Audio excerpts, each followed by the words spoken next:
Now, still on the theme of strong women from earlier, rumours are rife that Renée Zellweger may well have to pile on the pounds once more for a third instalment of Bridget Jones's Diary. The film is expected to focus on the now 40-something Bridget's quest for a baby before it's too late. The books by Helen Fielding and the spin-off movies captivated a generation of single women. So are we going to be excited to see her return? And do you think she was a positive role model for single women, Zoe Tyler? Oh, all right. Rub it in. Yes, I do. I think she was fantastic. I loved the film. I read the book first and laughed out loud on trains and things. You know, and you just, I don't know. I just connected with it, I think. What, the big knickers and everything? The big knickers, you know, you go on a date, you put the big knickers on, you get on the scale, see how many pounds, you go on the date, you're so nervous, you're out the toilet window, having a crafty smoke. When I smoked, obviously, I don't know. Oh, God, everything about it, waiting for the phone to ring. Are they going to call? Are they not? I think everything about her was, I think so many women could relate to her, especially me. I loved it. I don't think they do anymore, you see, because I thought she was a bit of a whinger. I did, didn't you, Bridget? I thought she was a bit of a whinger and a whiner. And I wanted to go, here, stop it, get on with it. Stop running after him.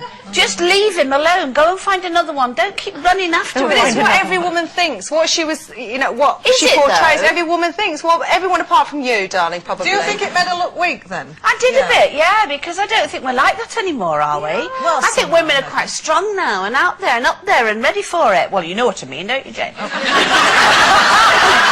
think I do, Sherrie. Yeah, well, I suppose everybody's had a Bridget Jones moment, haven't they? Whether it's, you know, work-related, boyfriend-related, parent-related. I mean, that bit when the mother's trying to get her fixed up, you know, with... He's very nice, you know, he's a lawyer. You know, because that's just what your parents would do, try and get you fixed up with a nice boy next door.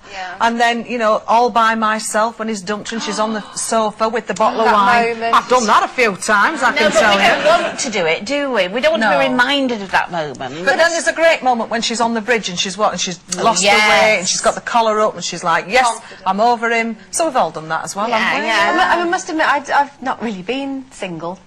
Ever. Ever. I can't believe that. And I can't I don't know what you're missing. but I've had a few sort of work moments, because, you know, she was a rubbish journalist on air. That's me. Is it?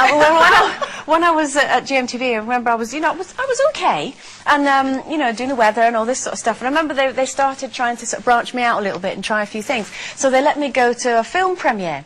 I was so excited because I'd seen film premieres on the telly, but I'd never actually been to one, and I'd never been to one as a journalist. So all I thought was that you got all dressed up, because obviously you see all the stars coming down. So I got all dressed up in a red dress and had a thing in my hair, and no, that's what the stars wear. The journalists are all just normal. So, of course, I pitched up and all these really hardened hacks are kind of looking at me like that. So I was all sort of perky and very excited. Then we got the call, the stars are here, they've arrived. And there was this scrum, and everyone ran forward, and I was at the back. And no one would let me through. So the only way, I'm going to have to stand up. The only way I can describe it is I had to kind of elbow my way through like this. On the floor? Kind of. And I did all my interviews like that. Hello, Emma Thompson. Hello, Hugh Laurie. What's it like being in a movie? So they couldn't use any of the footage because everyone was looking down. It was That is very Bridget Jones. And see, the thing is, you know, I find it hard. I don't know anyone else, I think, in my life that's not been single. But it's, you know, that Bridget Jones moment, what they don't portray is, I think sometimes what I feel, what I go through. I've got a friend of mine, who's a really good friend, who's Karen, she's in today.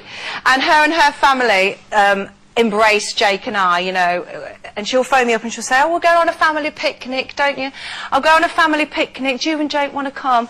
And sometimes I think, yeah, no, that's great. And then sometimes I sort of feel sometimes like I'm the odd one out, you know. You shouldn't feel like that. Because I'm the only, you know, I'm single Zoe, you know. I sometimes wonder if people think, because I've had some relationships, but not really long-term ones. And sometimes I think I'm very self-aware. You shouldn't. Now stop being pathetic. Come on. I'm not being pathetic. Goodness sake. You have to get out there, love being single, live it, love it. Look at Jane. She goes everywhere, does everything. Single or not, she has it. She goes out there. You get them, don't you? Look at her. Even now I'm attached, I'm single. Yes. I'm out there. She has it all, don't you, Jane? Enjoy it, Zoe. Enjoy it. Come on, be Jane McDonald for once, for goodness sake. Get up there and stop whinging. That's what I say. Oh, you're full of love. I am, yes.